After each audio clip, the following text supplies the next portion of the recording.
예, 할렐루야. 예, 오늘 저는 혼인집 신랑을 기다리는 종, 부제로서는 깨어 기다리라는 말씀으로 은혜의 말씀을 나누겠습니다. 예, 오늘 본문 말씀은요, 우리 예수님께서 재림하실 때에 우리가 어떤 자세로 주님을 기다려야 되는가, 그거에 대한 말씀을 주고 계시는 부분입니다. 오늘 주님께서는 말씀하시기를 허리에 띠를 띠고 등불을 켜고 서 있으라. 너희는 마치 그 주인이 혼인집에서 돌아와 문을 두드리면 곧 열어주려고 기다리는 사람과 같이 되라. 이렇게 이제 말씀을 시작하고 계십니다. 주님께서 재림하시는 그 내용을 혼인집에서 주인이 돌아온 것으로다가 오늘 비유의 말씀을 하고 계시는 것입니다. 우리 성경에 보면요, 우리 예수님의 재림에 대해서 주님이 친히 말씀하실 때에 예수님이 혼인과 관계돼서 이렇게 말씀을 하시기도 합니다. 그래서 마태복음의 25장에 우리 주님께서 또 말씀하셨을 때 천국은 마치 등을 들고 신랑을 맞으러 나간 열처녀와 같다. 그래서 혼인과 관계된 말씀으로 하셨어요. 또 마태복음 22장에 보면 주님께서 또 말씀하시기를 천국은 마치 자기 아들을 위하여 혼인잔치를 베푼 어떤 임금과 같다. 또 이런 말씀도 하셨습니다. 세례와는 제자들이 와가지고 당신이 세례를 준 자한테 사람들이 막 세례를 받으러 갑니다. 이제 이럴 때에 그가 신부를 취하는 자는 신랑이나 신랑의 음성을 듣는 친구가 크게 기뻐하나니 나는 이러한 기쁨이 충만하였도다. 그는 흥하여야겠고 나는 쇠하여야겠다. 이제 이런 내용이 나옵니다. 그러니까 세례요한도 신부를 취하는 자는 신랑이다. 이렇게 해서 신랑이 누구예요? 바로 예수 그리스도. 그 신부는요, 바로 예수님의 피로 사신 하나님의 교회. 그래서 신랑과 신부의 관계로 이렇게 성경에 기록을 하고 있습니다. 또 한 번은 요한의 제자들이 이제 예수님께 나왔어요. 그때가 마치 금식 기간이었기 때문에 우리와 바리새인들은 금식하는데 당신의 제자들은 왜 금식하지 않아요? 이렇게 묻는단 말입니다. 그때 주님께서 말씀하시기를 혼인집 손님들이 신랑과 함께 있을 때 슬퍼할 수 있느냐. 그러나 신랑을 빼앗길 날이 오리니 그때는 금식할 것이다. 이렇게 또 말씀을 하셨어요. 혼인집 손님 그리고 신랑과 함께 있다. 그런데 금식의 개념이 뭐예요? 슬퍼하는 거죠.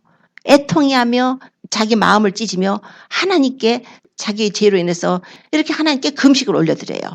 그래서 자기가 회개하고 자복한다는 것을. 그러니까 주님께서는 혼인집 손님들이 신랑하고 함께 있는데 슬퍼할 수 있느냐? 예수님이 지금 오셔서 아직 십자가의 고난 받으시기 전이었어요. 그러나 좀 있으면 예수님이 십자가에 고난을 받으시면 죽으실 것이기 때문에 그때는 슬퍼하고 금식할 것이다. 주님께서는 이렇게 말씀하시고 결국은 예수님이 바로 신랑이시다는 걸 직접 말씀하신 거예요. 아까는 세례요한이 신부를 취하는 자는 신랑이나 하고 예수님을 증거했지만 이제는 예수님이 자신이 바로 신랑 대신 예수 그리스도라는 것을 우리에게 또 증거를 하고 계십니다. 바울 사도는요. 고린도후서 11장 2절에 내가 하나님의 열심으로 너희를 위하여 열심 내노니 내가 너희를 정결한 처녀로 한 남편인 그리스도께로 중매하려 함이로라. 바울 사도가 복음을 전해서 그들이 복음을 받아들이죠. 예수님을 구주로 영접하죠. 그런데 우리를 정결한 처녀, 하나님의 교회, 예수님의 피로 사신 교회는 정결한 처녀입니다. 그래서 정결한 처녀로 한 남편 대신 그리스도께로 중매하려고 한다고 말씀을 해요.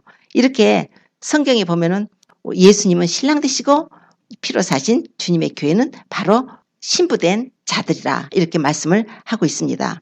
근데 주님께서 오늘 말씀하시고자 하는 의도는 이 혼인집 신랑, 그러니까 예수 그리스도께서 신랑 대신 예수님께서 이제 십자가의 고난을 받으시고 죽으시고 부활하신 후에 아버지 나라로 떠나시죠. 그래가지고 다시 오실 때 혼인잔치를 다 맞춰놓고 거기서 혼인 준비를 다 끝내놓고 이제 혼인집에서 예수님이 우리를 데리러 오셔서 여기서 신부를 데리고 혼인잔치를 하러 오신다는 것입니다. 그래서 너희는 마치 그 주인이 혼인집에서 돌아와서 문을 두드리면은 곧 열어주려고 기다리는 사람과 같이 되라. 이렇게 말씀을 해요. 허리에 띠를 띠고 등불을 켜고 서 있으라.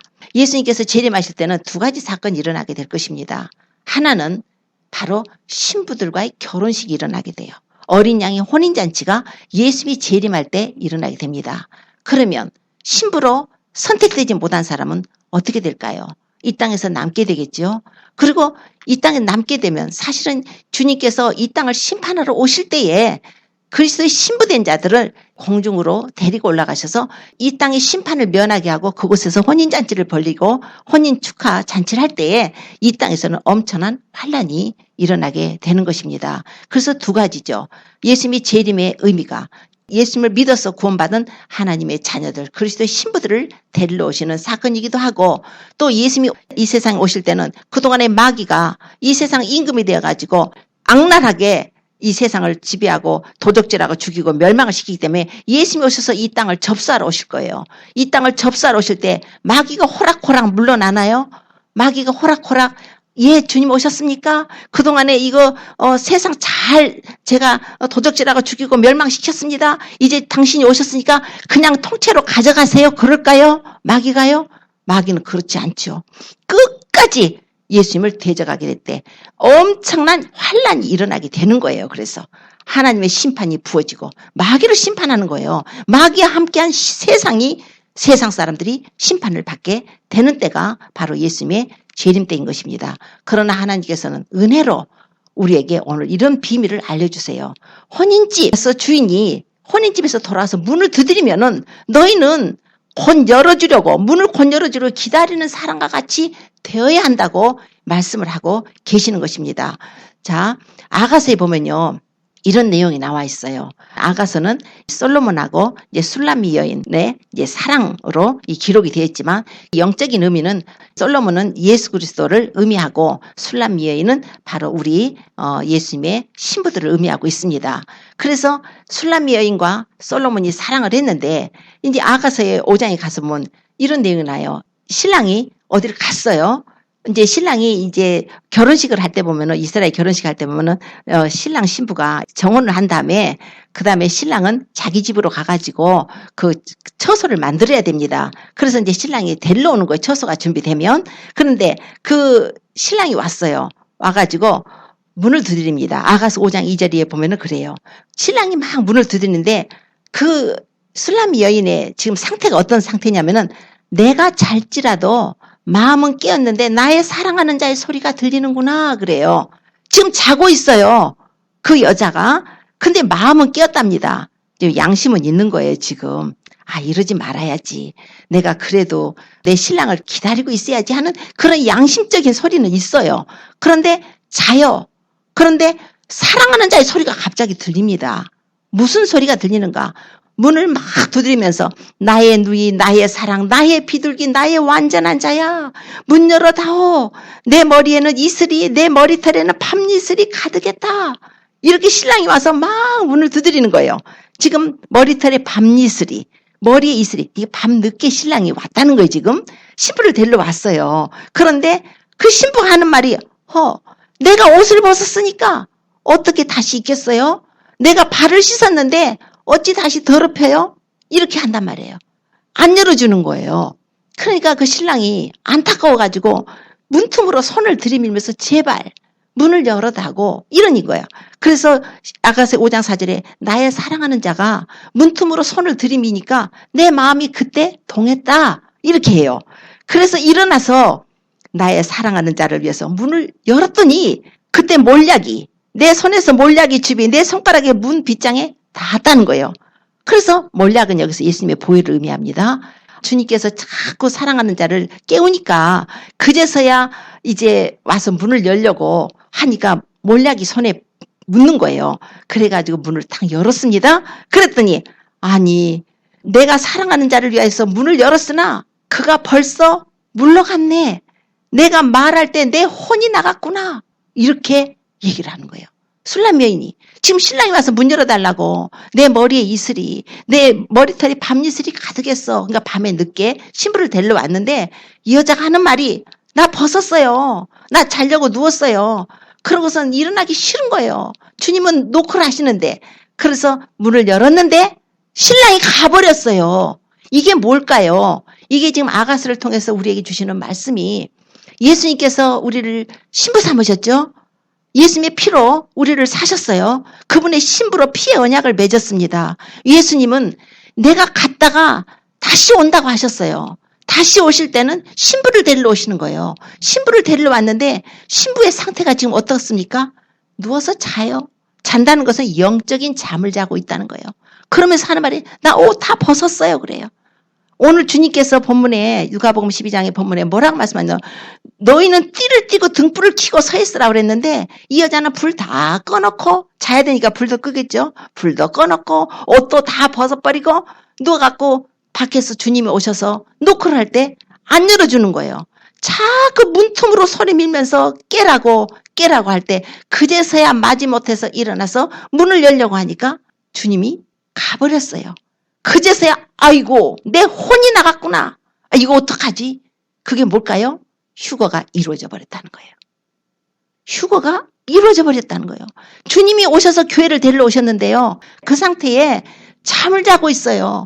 옷을 입고 있으라 그랬잖아요. 너희는 벌거벗은 수치를 보이지 않게 내가 올 때 옷을 지키라 그랬어요. 그런데 옷을 벗어버리고 영적 잠이 들어있는 거예요. 마음은 깨었어요. 이러지 말아야 되는데 내가 세상 잠을 자고 내가 세상적으로 살지 말아야 되는데 내가 주님을 더 사랑해야 되는데 마음은 깨었다는 거예요. 그러나 실제로 영적인 잠을 자고 그분이 오셔서 문 열어달라고 내 머리에 이슬이 내 머리털에 밤이슬이 이렇게 내렸다고 문 좀 열어달라고 사정할 때는 안 열고 있다가 뒤늦게야 양심의 가책으로 문을 딱 여는 순간에 보니까 가버렸어요. 휴거가 끝나버렸어요. 어떻게 될까요? 하나님이 오셨는데요. 예수님이 우리를 데려오셨는데요. 어느 날 갑자기 주의 신부들을 데리고 갔어요.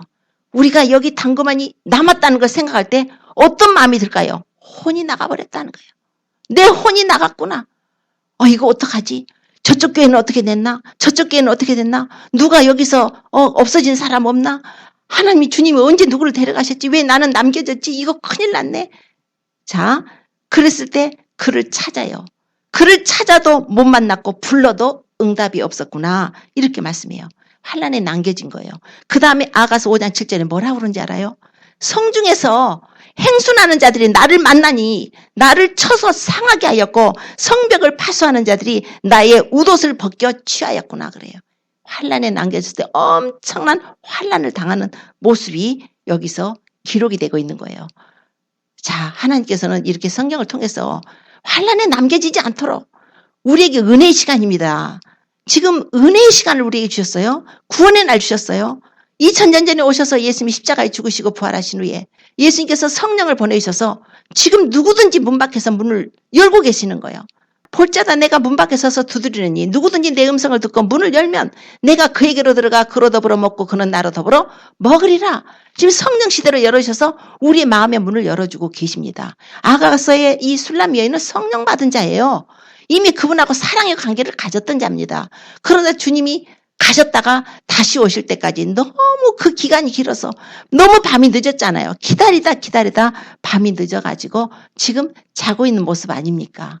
지금 자고 있는 모습으로 보여져요. 그런데요, 그 여자가 그 환란 가운데서 어떻게 변했냐면은 주님의 사랑을 회복하게 돼요.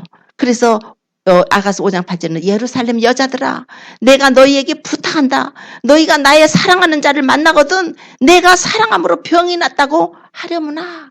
이렇게 말을 해요. 이제 뒤늦게 환란 가운데서 주님의 은혜가 그렇게 감사한 거예요. 내가 이러지 말았어야 되는데 내가 그분을 사랑했어야 되는데 내가 남겨져서 저 성계 행순한 자 나를 만나서 쳐서 상하게 하고 그런 환난 당하면서 그가 이제 믿음을 지키기 시작하는 거예요. 그때 아가서 5장 9절에 뭐라고 하냐면 여자 중 극히 어여쁜 자야 너의 사랑하는 자가 남의 사랑하는 자보다 나은 것이 무엇이냐 너의 사랑하는 자가 남의 사랑하는 자보다 나은 것이 무엇이길래 이같이 우리에게 부탁하느냐 내가 주님을 사랑함으로 병이 났다고 하려무나 하니까 그 얘기를 하는 거예요. 자, 우리가 남의 사랑하는 자보다 우리가 사랑하는 자가 뭐가 더 낫습니까? 지금 우리에게 묻는 거예요. 여자 중에 어여쁜 자야. 네가 사랑하는 자가 남이 사랑하는 자보다 더 나은 게 뭐야? 자, 예수님 안 믿는 사람들은요. 세상을 사랑합니다. 예수님 믿는 분들은 누구를 사랑할까요? 예수님을 사랑해야죠. 그거는 소속이 분명해야 됩니다. 예수님을 안 믿는 사람들은 세상 사람이에요. 그 사람들은 세상과 짝하고 벗하고 세상의 것을 즐기고 누리고 삽니다. 그러나 우리는 그 속에서 택함을 입어서 예수님으로 피로 사셔서 그분의 것이 되었고 피의 언약을 맺었고 이제 우리는 예수님과 사랑의 관계를 갖고 살아야 되죠. 그러면 세상 사람들이 우리에게 묻는 거예요. 그래? 예수님 믿는다면서? 예수님 믿으면은 뭐가 달라? 우리가 사랑하는 것보다 그 예수님 사랑하는 게 뭐가 달라? 뭐가 나은 거야? 이렇게 물었다는 거예요. 그러겠죠? 아니 뭐가 좋길래 자기는 주일이 되면 그냥 교회 가서 예배 드리러 간다고 예배마다 빠지지 않고 예배를 드리러 가? 이 세상 게 더 즐겁지 않아? 세상에 놀러 다니고 세상 거 막 그 기쁘게 여럿이 모여서 뭐 부어라 마셔라 하는 게 더 즐겁지 않아? 뭐가 좋길래 그렇게 예수님 믿어서 그렇게 예배 참석하고 기도하고 찬양하고 말씀 듣고 순종하려고 그렇게 살아? 지금 묻는 거예요. 세상 사람이 묻는 거예요. 그랬더니 이제 그 여자는 이미 환란에 남겨졌고 휴거는 놓쳐졌고 그러나 그동안에 예수님의 사랑의 관계가 다시 회복이 된 것이에요. 그제서야 그분의 진가를 알게 된 거예요. 그래서 뭐라고 하냐면 야 나의 사랑하는 자 남의 사랑하는 자보다 어떤 자인 줄 아느냐. 나의 사랑하는 자는 희고도 불고 만 사람에 뛰어난다 그래요. 만 명의 어떤 사람보다도 내가 사랑하는 그분은 희고도 불고서 뛰어난다는 거야. 우리 예수님은 순결하신 분이에요. 우리 예수님의 피가 우리에게 뿌려지면은 우리의 더러운 죄가 깨끗하게 씻겨집니다. 희고도 붓다는 것은 바로 예수님의 보혈로 우리를 사셨다는 거예요. 그 머리는 정금 같고 그 머리털은 꼬불꼬불하고 까마귀같이 커머 눈은 시냇가의 비둘기 같아. 비둘기 얼마나 순결해요. 성령을 의미하죠. 젖으로 씻은 듯하고 아름답게도 박히고 뺨은 향기로운 꽃밭 같고 향기로운 푸른떡 같고 입술은 백합화 같고 모략의 즙이 뚝뚝 떨어지는 분이야. 이렇게 얘기해요. 우리 예수님은 샤론의 백합화, 샤론의 장미라고 그러시죠. 몰약의 즙, 예수님의 보혈을 의미합니다. 손은 황옥을 물린 황금 노리개 같고 몸은 아로새긴 상아에 청옥을 입힌 듯 하는 분이다. 다리는 정금 받침에 세운 화반석 기둥 같고 형상은 레바논 같고 백향목처럼 보기 좋고 입은 힘이 달아서 그 전체가 사랑스럽구나. 예루살렘 여자들아 이는 나의 사랑하는 자요 나의 친구이다 이러는 거예요. 이제서야 예수님의 진가를 알고 이분이 나의 사랑하는 자라고 예수님에 대해서 그렇게 세상에게 증거를 합니다. 그러고 나서 그 후에 이제 예수님을 만나요. 환난 가운데서 예수님을 만나서 그가 그 어린 양의 혼인잔치에 합류하게 됩니다. 이런 내용이 아가서에 나와 있어요. 제자들이 주님이 떠난다고 그러니까 얼마나 막 슬퍼했어요. 주님께서 너희는 마음에 근심하지 말라. 하나님을 믿으니 또 나를 믿으라. 내 아버지 집에 거할 곳이 많도다. 내가 너희를 위하여 처소를 예배하러 가느니 내가 가서 처소를 예배하면 내가 다시 와서 너희를 내게로 영접해서 나 있는 곳에 너희도 있게 하리라 하셨어요. 예수님은 우리하고 피의 언약으로 결혼식의 언약 정혼을 했습니다.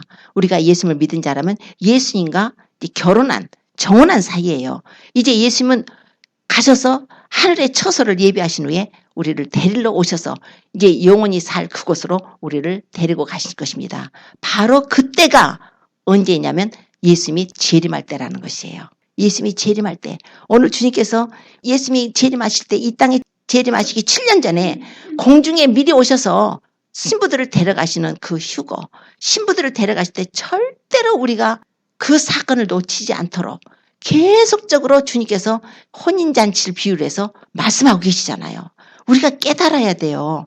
주님께서는 우리가 이렇게 미지근하게 신앙생활 하는 걸 원치 않으시고 정확하게 말씀을 하고 계세요. 주님께서 뭐라고 말씀하셨어요? 너희는 허리에 띠를 띠고 등불을 켜고 서 있으라 그러셨어요. 허리에 띠를 띠래요. 자, 띠 얘기가 나오는데 여기서도 띠 얘기가 나오는데 구약에 가보면 띠 얘기가 나오는 게 있어요. 출애굽기 12장에 가서면은 모세를 통해서 하나님께서 이스라엘 백성들을 그 출애굽을 시키실 때에 니산월 10일에 어린 양을 한 마리씩 잡으라고 그랬어요. 왜냐하면 그때 애굽에다가 10가지 재앙을 내리셨죠. 이제 10가지 재앙을 내리실 때 10번째 재앙이 바로 애굽에 사는 장자를 죽이는 심판이었을 때 이 장자를 죽이는 심판을 명쾌하시는 한 방법으로 어린 양을 잡으라고 그랬어요. 이제 6월절 어린 양이에요. 그래서 어린 양을 잡아서 니산월 10일에 어린 양을 하나 취해서 14일까지 집안에 간직했다가 14일 날 저녁에 그 어린 양을 잡으래요. 그래서 거기다 우슬초 묶음에다가 그릇에다 피를 담아가지고 밖에 나가서 그 우슬초에다 해서 그 어린 양의 피를 문 인방하고 좌우 설주에다가 이렇게 다 바르라고 하셨어요. 그리고 그 속에서 절대 나오지 말고 그 안에서 그 어린 양의 고기를 불에 구워서 무교본과 쓴나물과 아울러서 먹으라고 그러셨어요. 물에 삶아서 먹거나 날로 먹지 말고 그 머리와 정강이와 내장도 다 불에 구워 먹고 아침까지 남겨두지 말고 아침에 남은 것을 곧 소화해라. 이렇게 이제 불로 태워버려라. 이렇게 말씀하시면서 너희는 이것을 이렇게 먹어라. 허리에 띠를 띠라. 발에 신발을 신어. 손에 지팡이를 잡아. 그리고 급히 먹어라. 이것은 여호와의 유월절이라 이렇게 하셨어요. 지금 그 먹는 방법이 특이해요. 허리에 띠를 띠고요. 발에 신을 신고 손에 지팡이를 잡고 급히 먹으래요. 이 모습이 무슨 모습입니까? 지금 떠나야 되니까. 떠나라는 그 명령만 떨어지면 이제 가야 되는 거예요. 그래서 앉아서 먹고 편안하게 누워서 먹고 이게 아니라 서서 띠를 띠고 먹으라는 거예요. 자, 이 띠가 뭘까요? 에베소서에 가면은 이 띠에 대해서 말씀을 해요. 이 띠는 바로 진리의 허리띠라고 말씀을 합니다. 마귀의 계계를 능히 대적하기 위해서 하나님의 전신갑주를 입으라. 그러면서 이 띠에 대해서 말씀할 때 이게 진리의 허리띠라. 진리가 뭘까요? 오늘 주님이 말씀하신 너는 허리에 띠를 띠고 등불을 켜고 서 있으라고 그랬어요. 이것이 바로 우리가 예수님을 기다리는 자세인데 허리에 띠를 띠는데 그 띠가 바로 진리의 허리띠라는 거예요. 그래서 요한복음 17장 17절에는 저희를 진리로 거룩하게 하옵소서. 아버지의 말씀은 진리이니이다 하고 예수님이 말씀하시는 게 나와요. 아버지의 말씀이 진리라고 그러잖아요. 그래서 진리로 다 허리띠를 띠라는 거예요. 자, 요한복음 1장 17절에는 율법은 모세로 말미암아 주신 것이요 은혜와 진리는 예수 그리스도로 말미암아 온 것이라 그러셨어요. 또 그러니까 이 말씀은 진리인데 이 진리는 또 예수님으로 말미암아서 왔다고 말씀하셨고 또 예수님이 말씀하시기를 내가 바로 길이요 진리요 생명이니 나로 말미암지 않고는 아버지께로 올 자가 없다. 내가 곧 길이요 진리라고 또 말씀을 하셨어요. 그러니까 예수님이 또 진리가 되시죠. 그러니까 지금 이 허리띠를 띠라는데 이 허리띠가 뭔가 바로 진리의 허리띠예요. 진리의 허리띠. 그래서 지금은 진리의 허리띠를 띠지 않고는요. 이 악한 세상을 이겨나갈 수가 없습니다. 얼마나 이 세상이 더러운지 너무나 더러워서 이 말씀이 없이는 우리가 어느 것이 옳고 그른지 분별할 수가 없어요. 세상의 모든 더러운 죄가 이제 세상에서는 합법화 시켜버리잖아요. 이제 동성애도 합법화 시킨다고 막 하잖아요. 이제는 간음을 해도 간통죄도 없다고 해버리잖아요. 하나님께서는 십계명에 간음하지 말라 이렇게 했는데 이제 간통죄가 없어요. 마음 놓고 죄를 져도 죄가 아니라는 거예요. 자, 이럴 때 우리가 뭐를 가지고 우리 자신을 지켜야겠어요? 이제 우리 자신은 말씀 갖고 지키는 수밖에 없어요. 하나님께서는 우리에게 말씀을 주셨기 때문에 그 말씀이 어긋나면 아 이건 죄구나 하고 진리로 우리가 허리띠를 띠야 됩니다. 자, 근데 진리의 허리띠를 뛸 때 그냥 맨 몸에다 허리띠를 띠진 않겠죠. 옷을 입어야겠죠. 그래서 이스라엘 사람들 보면은 속옷 입고 겉옷 입어요. 자, 그런데 이 속옷과 겉옷이 이스라엘 사람들 옷을 보면은 굉장히 이렇게 펑펑해요. 길고. 그래서 예수님이 십자가에서 죽으실 때 로마 병정들이 그 예수님의 속옷은 통으로 위에서 짰기 때문에 아 이거 찢어서 나누지 말자 해갖고 자기들이 제비법과에서 가져가잖아요. 통으로 위에서 짰다 그러는 거예요. 그러니까 이스라엘 사람들 옷들이 이렇게 펑펑하니 길고 그러니까 그걸 띠를 띠야 되는 거예요. 띠를 띈다는 것은 이제 어디 여행을 간다거나 전투 태세죠. 우리 한복도 펑펑한 옷 입고서 부엌에 가서 일하려면 보통 힘든 게 아니에요. 그러면은 쫙 허리띠를 해가지고 우리가 일을 한단 말이에요. 자, 띠를 띠라는 거예요. 그런데 그 띠는 바로 속옷과 겉옷 위에 띠는 거죠. 그래서 이사야서 61장 10절에 보면은 이 옷에 대해서 이제 말씀을 해요. 하나님께서 우리를 구원의 옷으로 입히시고 그 위에 겉옷으로 더하심이 신랑이 사모를 쓰고 신부가 자기 보물로 단장한 같다. 이런 말씀이 있어요. 그러니까 구원의 옷, 그 다음에 의의 겉옷. 그게 뭘까요? 우리가 예수님을 믿으면 예수님을 믿음으로 말미암아서 구원의 옷이 주어집니다. 예수님을 믿어서 구원받죠. 예수님을 믿음으로써 우리를 의롭다고 해주신 옷이 주어져요. 그러니까 이건 믿는 자의 옷이죠. 우리가 예수님을 믿음으로 이제 옷을 입었어요. 구원의 옷과 의의 겉옷을 입었는데 거기다가 하나님의 말씀의 띠를 띠라는 거예요. 말씀의 띠를 띠고 그 말씀을 가지고 우리가 준비를 해야 된다는 것입니다. 뿐만 아니라 등불을 켜고 서 있으라고 그랬어요. 등불을 킨다는 것은 뭔가 등불. 자, 시편 119편에 보면은 주의 말씀은 내 발의 등이요 내 길의 빛이니이다. 그렇게 말씀을 해요. 자, 우리가 말씀을 받았죠. 말씀을 받았는데 말씀을 받았으면은 이제 그 말씀이 지금 등이라는 거예요. 등이고 그 말씀을 따라서 빛이라는 거예요. 말씀에 우리가 이제 성령의 기름을 말씀하고 있는 거예요. 열처녀의 비유 보면은 주님께서 열처녀 그 비유를 말씀하시면서 5은 미련하고 5은 슬기로웠대요. 그래서 그 혼인잔치에 초청을 받아가지고 갔으니까 신랑을 기다려야 되니까 이스라엘의 그 혼인식은 주로 밤에 시작되니까 이 밤에 된다면은 밤 늦게까지 쓸 여분의 기름이 있어야 됩니다. 그런데다가 신부를 데리러 온 신랑이 밤중에 언제 올지 몰라요. 그래서 언제 올지 모르니까 여분을 충분하게 가지고 기다려야 되는데 주님이 친히 이렇게 마태복음 25장 말씀하시기를 5명은 그 등에다가 그릇을 가져가지고 기름을 가져갔대요. 그러나 5명은 미련한 자는 아무것도 안 가져갔답니다. 기름을 준비를 안 했어요. 그리고 신랑을 아무리 기다려도 안 오는 거예요. 밤이 늦게까지 이제 돼서 한밤중에 한 미드나잇 됐을 때 이제 신랑이 온다고 보라 신랑이로다 맞으러 나오라 했을 때 보니까 5명은 기름이 점점 떨어져 가고 있는 거예요. 그러나 5명은 야 이거 우리 기름 떨어지는구나 하고서 얼른 엑스트라 기름을 부어가지고 이제 그 등불이 활활 탔을 때 그 미련한 처녀들이 하는 말이 야 기름 좀 빌려줘봐. 우리 거 모자라. 그러니까 야 너나 나나 쓰면은 피차 모자라. 가서 파는 자한테 가서 사. 그래가지고서 그들이 사러 간 사이에 신랑이 왔다는 거예요.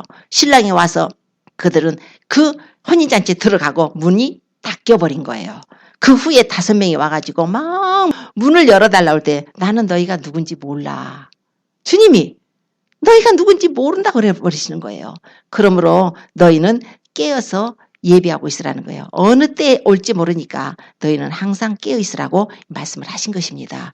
그러므로 이 말씀을 하실 때 주님께서는 우리 등을 말씀하시는 거예요. 자, 진리로 허리띠를 뗐죠. 예수 그리스도로 허리띠를 뗐죠. 결국 구원의 옷, 의의 옷은 결국 예수님을 말씀하는 거예요. 그러니까 우리가 예수님으로 옷을 입으라는 거예요. 그래서 갈라디아서 3장 27절에는 누구든지 그리스도와 합하여 세례를 받은 자는 그리스도로 옷 입었느니라 이렇게 말씀을 해요. 예수님으로 옷을 입었답니다. 뿐만 아니라 로마서 13장에도 오직 주 예수 그리스도로 옷 입고 정욕을 위하여 육신의 일을 도모하지 마라.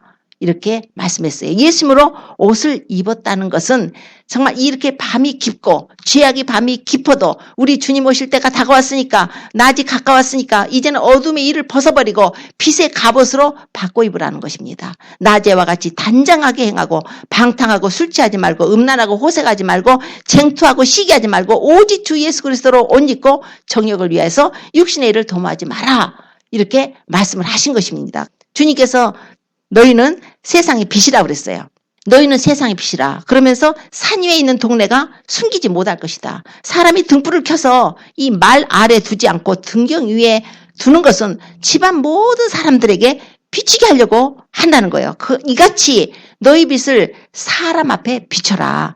너희의 착한 행실을 저희로 보게 해서 저희로 하나님, 하늘에 계신 아버지께 영광을 돌리게 하라 그러신 거예요.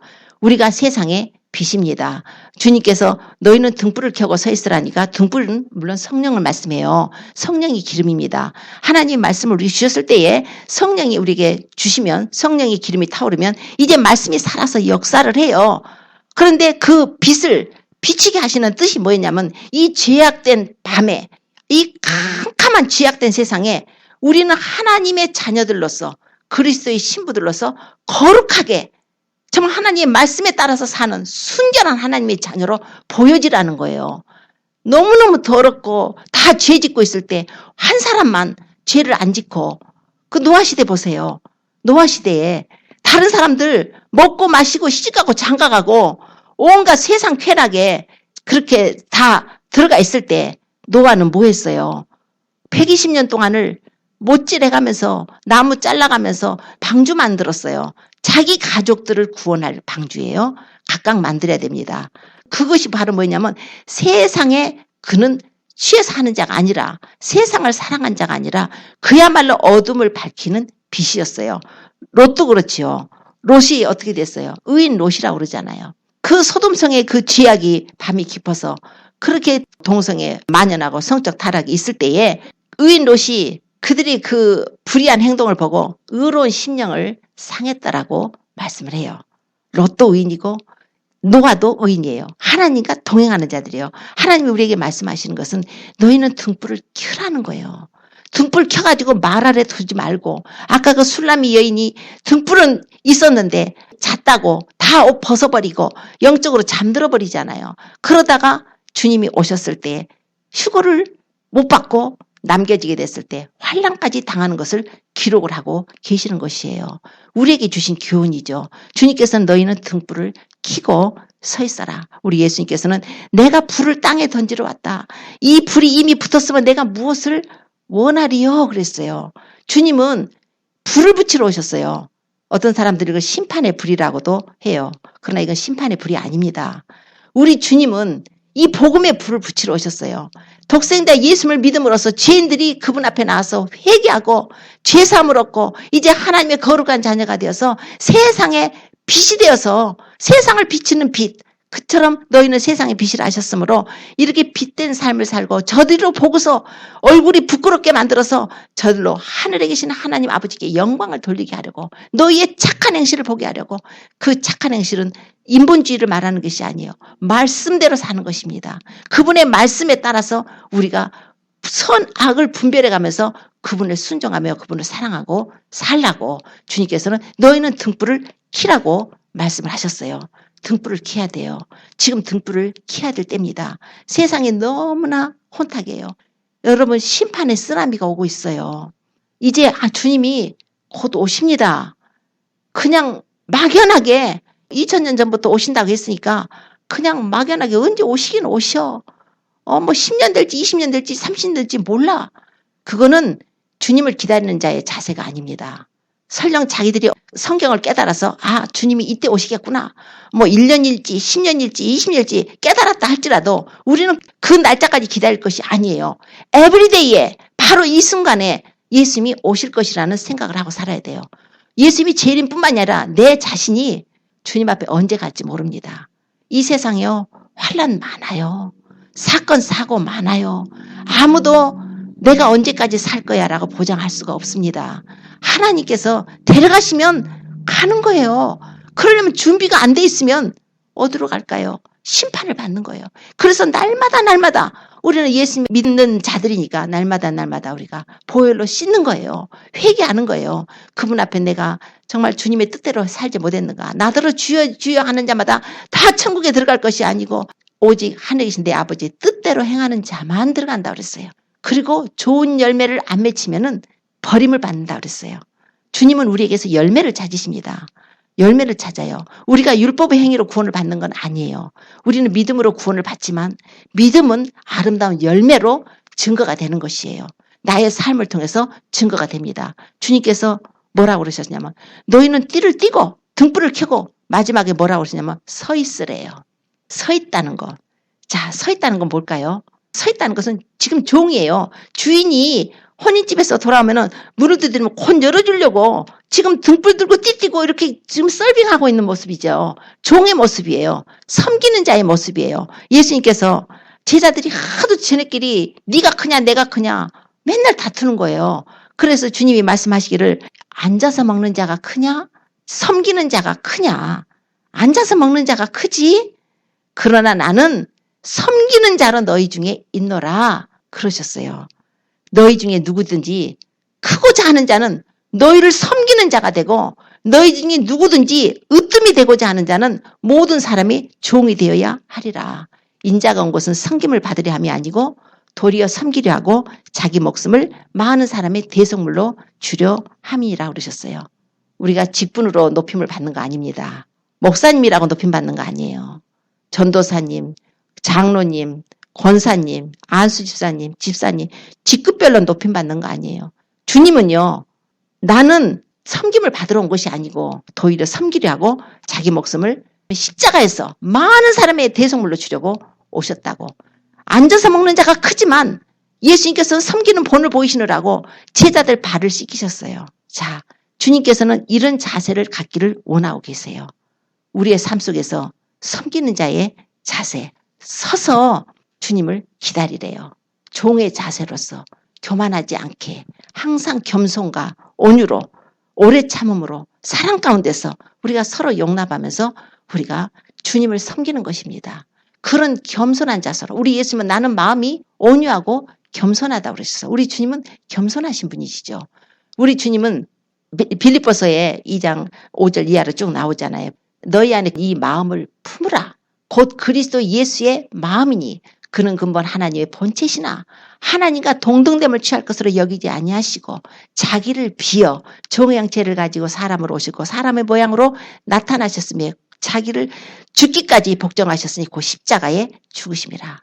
자기를 낮추시고 십자가에 죽으셨다고 말씀해요. 그럴 때에 하나님이 그를 으뜸으로 삼으셨어요.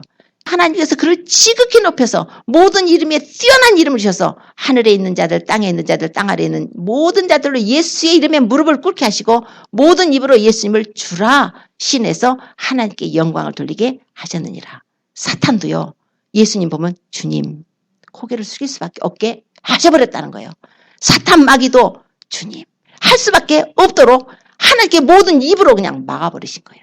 예수님을 주님이라고 높여버리신 거예요. 하나님께서 그분이 자기를 낮추셨기 때문에 우리 하나님께서는 우리가 이렇게 섬기는 자의 자세로 주님을 섬기는 자의 자세로 대접받는 자세가 아니라 섬기는 자의 자세로 그래서 자신을 우리가 돌아봐야 될 것입니다. 너희는 주인이 혹 2경이나 3경에 올 때 종들이 깨어있어서 이렇게 띠띠고 등불 켜고 있다가 문 두드리니까 금방 문 열어주는 그런 자세 준비된 자세죠. 서 있다는 것은 지금 바로 문을 열어줘야 하니까 서 있는 거예요. 섬기는 자로 지금 주님이 오실 거니까. 이런 자세로 살 때 그런 자들은 복이 있을 것이라고 하셨어요. 주님께서 말씀하시는 내가 진실로 너에게 말하겠다. 주인이 띠를 띠고 그 종들을 자리에 앉히고 나와서 수종 들어줄 것이다. 주님이요. 수종을 들어주신대요. 그런 자들은. 이제 그렇게 될 것입니다. 주님께서 천국을 다 예비하시고 이제 신부들을 데려가서 거기서 이제 혼인잔치 하시고 신랑이 신부하고 결혼했을 때 신랑이 그냥 신혼에 막 와서 남편이 와서 뭐 도와줄 거 없나 뭐 해줄 거 없나 막 자기가 막 하는 걸 막 줄 거 아니에요. 예수님은 우리를 위해서 예비하신 모든 것을 다 갖춰놓으시고 이제 마치 이런 것처럼 띠띠고 수정드는 것처럼 이렇게 하나님의 은혜로 우리를 축복으로 해주시겠다고 약속을 하신 것이에요. 그래서 2경이나 3경은 구약시대는 밤 시간을 셋으로 나누게 되면 4시간 간격이에요. 구약시대로 보면 로마시대 때는 이제 4번으로 나누게 돼서 3시간 간격이니까 밤 6시부터 하루가 시작이 되니까 구약시대로 본다면 밤 10시부터 한 새벽 언제 올지 모른다는 거예요. 밤에 이렇게 깊을 때 온다는 것은 영적인 밤이 깊을 때 온다는 것입니다. 이렇게 죄악이 정말 어떻게 크리스찬들로서 야, 세상이 이렇게 변했구나. 세상이 이렇게 악하구나. 야, 이 세상이 더 이상 더러워질 수가 없이 정말 소돔과 고모라네. 노아 시대 때 그렇게 하나님이 사람 지은 것을 후회하신 것처럼 이렇게 됐구나 할 때에 주님이 오신다는 거예요. 바로 우리가 살고 있는 이때가 지금 그런 때라는 것을 우리가 깨달아야 됩니다. 주님은 오십니다. 주님은 오시는데 언제 오실지는 몰라요. 다만 주님께서 허리에 띠를 띠래요.